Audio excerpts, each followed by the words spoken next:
I owe a lot of my success in life to this one piece of advice that I got 2 years into college.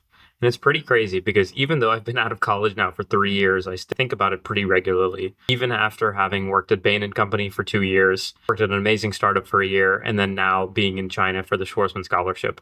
So let me start by giving some context. We'll go back to my sophomore year of college. At this point, I was majoring in mechanical engineering. And honestly, I graduated in mechanical engineering, but I was just taking a bunch of mechanical engineering classes, and I felt like I was at a fork in the road. I could go one way and double down on engineering. So that meant applying to internships like SpaceX, Tesla, Lockheed Martin, and other things that you can do with mechanical engineering, especially in the aerospace industry. And then also continue doing things like engineering clubs, whether it was the Mechanical Engineering Society or some other project teams that I could have joined. Or I could take this other path in the road, which was something that I didn't know that much about, but was just starting to learn. It was something called management consulting. So at that point, I knew that I could really only apply for the internships in management consulting. So I'd have to start case prepping. Maybe I could also start joining some consulting clubs, even though my school didn't really have any. So I guess I'd have to start some. Anyway, I didn't know what the heck I wanted to do. I'm sure many of y'all in college could relate. And I was just wondering, do I do one thing? Do I do the other thing? Do I do just everything? Like, what am I supposed to do here, right? And then one day towards the end of this school year, again, this is me coming towards the end of my sophomore year, about to go into junior year, one of my friends, Matthew, gets back in town from DC. He had spent 4 months or that last semester working in Washington, D.C., doing a fellowship. And he just came back. And so we were getting Thai food somewhere, like on a place nearby, one of our favorite places. I didn't know it at the time, but Matthew would go on to be one of the most successful graduates of my college in its history. And I'll tell you why. At that point, when we were sitting there, if you fast forwarded 12 months from then, he would become a Udall scholar, something that's only given to about 50 people per year in the US. You could assume one per state. He was also going to become a Truman Scholar, again, something that was only given to about 50 people per year in the US, so about one per state. He was also named a Rhodes finalist, only the second person in our university to ever be named that. And then he also won the Schwarzman Scholarship, the first person, and at that point, the only person in our university's history to be able to ever be awarded that. And so, despite the fact that he came from this really unknown school called UT Dallas that was just starting to make its mark on the world, he was probably the only person who had won that combination of those scholarships ever, including anyone who had ever graduated from Stanford, MIT, Harvard, you name it. And of course, he also had phenomenal internship experience, amazing GPA. I think it was a 4.0, and he only had 3 A's because the rest of them were A+. He had perfect test scores on the ACT, SAT, blah, blah, blah, etc. And honestly, this was kind of weird bragging about my friend like this because obviously I don't really care about any of this. He's just a cool guy and someone that was great to have as a roommate and a best friend since I met him 5, 6 years ago. But just to give you all context on the kind of person that he is. And so anyway, all of this to say, you can assume that this dude knew a thing or two about productivity and how to use your time well to be successful, at least in these traditional senses that we're defining success. And so anyway, getting back to this Thai food dinner that me and Matthew were having, I was explaining to him my situation. I was like, hey, man, it's great to see you back from Washington, D.C., but I'm in this dilemma. What do I do, man? Do I do engineering stuff? Do I do consulting stuff? Do I do everything? And honestly, I was coming to the point where I was like, all right, maybe I should just do everything. Hedge my bets by putting a little bit into the engineering projects and then hedge my bets by going and joining the consulting club and then also doing case prep and then also applying for these engineering internships, right? Just if I did everything under the sun, at least I wouldn't feel FOMO about not pursuing something. And that's when Matthew said, hey, Neil, time out, man. Calm down. Let's take a step back here and realize that you only have 24 hours in a day. There's no point in you trying to do everything. And then honestly, and you're going to end up doing it poorly. And then he started giving me examples of amazing people that he met during his internship experience in DC. Not only the people that he was around for his internship, so other interns, but also the people that he was able to work for, whether it was senior staffers or policy people within whatever think tanks that he came across. And one thing that he mentioned to me, and this is something that's always going to stick with me, is that the thing that separated the successful people that he met from the not so successful people, or just the people who weren't as impressive, is that those really successful people were really good at what they did because of focus. They didn't do everything under the sun. They just focused on the one or two things that brought them a lot of joy and passion and things that they developed expertise in, and then honed those skills or those characteristics. And so in the same thing, Matthew told me, he was like, hey man, let's just think about college from a blank slate. You have 8 semesters, right? A fall and a spring every year. And then you also have 3 summers, the summers in between your first, second, third, and fourth years. So you have 11 slots, let's say, during college. If you are able to do one really impressive thing per semester during college, you will come away with a resume that is more impressive than 99% of the college kids out there. That's only by doing one thing per semester. Think about that, right? And here I was hearing this advice, and I was thinking about doing 6 things that coming semester, right? Not even including maintaining my relationship or playing sports or working out or hanging out with friends, right? I was just thinking about doing 6 different academic and career related things, right? Crazy. And he continued this advice by saying the challenge isn't to do as many things as possible and try to accomplish this impossible balancing act. It's figuring out what you really care about the most and then diving deep into that. So that way you can be the most impressive and reach an impressive depth on that one thing. Or maybe it might be 2 or 3 things in a semester, but definitely shouldn't be 6, 7, 8 things that I sometimes find myself doing early on in college. And I knew a lot of people around me who were doing the same thing. And so it's that one piece of advice from my friend Matthew, the fact that if you focus on one thing per semester in college, you will come away with a resume that is better than 99% of college kids. That is what then gave me the clarity to then just dive deep into figuring out what it is that I really wanted to do, which obviously, if you all have seen any of the other videos, you know that I ended up going down the consulting route and worked in consulting. I focused on that and I found success, right? And I didn't really care too much about the engineering stuff because I knew that wasn't something that I wanted to do.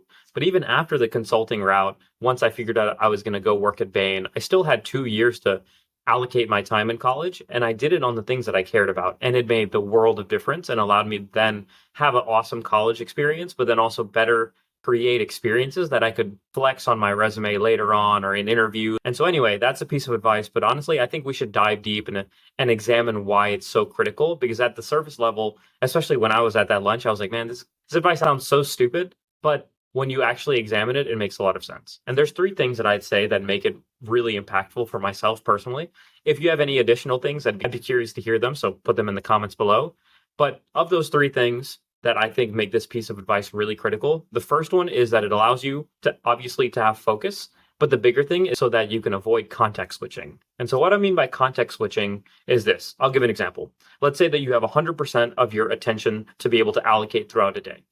And let's say that you want to do 2 important things throughout that day. Of course, your attention is going to be allocated half to those 2 things, right? Half to one thing, half to the other thing. The way that I think normally people will think about that calculation is that they'll take the 100, split it in half, 50-50, and then give 50 to each one.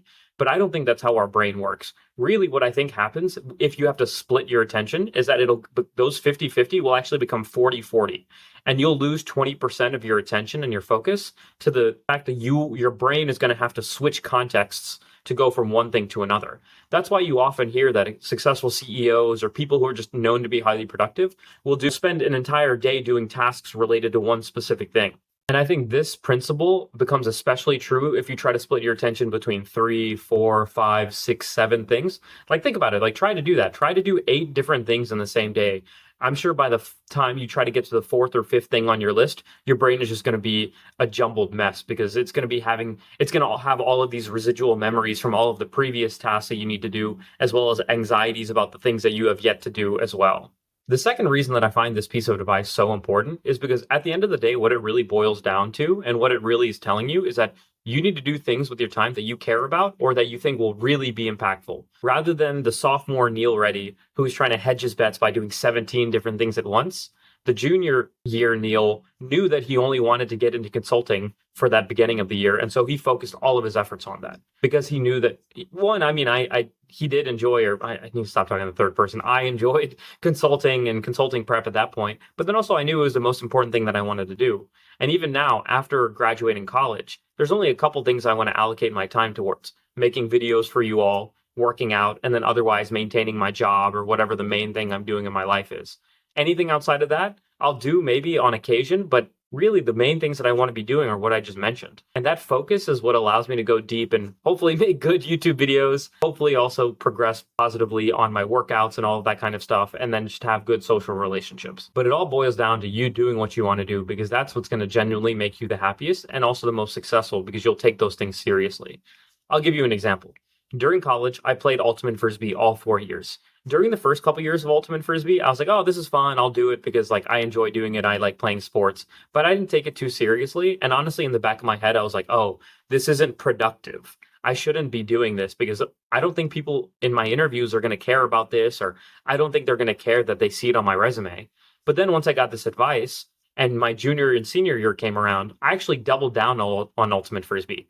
I stopped doing all of the engineering related things that I didn't care about. And I started taking up leadership roles in Ultimate Frisbee. I became the president my junior year. I became the captain my senior year. And it was funny enough, those things that I then used to talk in my Bain interviews, and then also sometimes in my Schwarzman interviews as well, because of the leadership and the accomplishments that I was able to have with the team, and the team was also just able to have generally. But that's only because I cared deeply about it and wanted to go to those lengths to improve the club or to do the things that I needed to do as a leader of that organization to make it better. If I had joined the engineering clubs, for example, I wouldn't have done any of that because I didn't care. I barely even wanted to be there, much less be in a leadership role. You know what I mean? And so that's the second piece of advice, is that it'll force you to do things that you genuinely enjoy. And that's what will create impressive experiences for your resume and just also for your life. And the third thing that I'll say as it relates to why I think this piece of advice is so critical is that it taught me the importance of depth and quality versus breadth and quantity. And so I'll give you an example. And this I'm going to pull from actually my experiences of having looked at resumes while I was at Bain. For me personally, right? Like I'm not going to say this is definitely not a Bain-wide thing, or I don't even know if other people felt like this, but I felt like this myself. If I saw a resume of someone who had a lot of different experiences in clubs, they were a lot of different officers and whatnot, but each of those things with one or two lines, I'd be like, okay, cool, this person's quite involved, but they didn't do anything super impactful in any of those one experiences.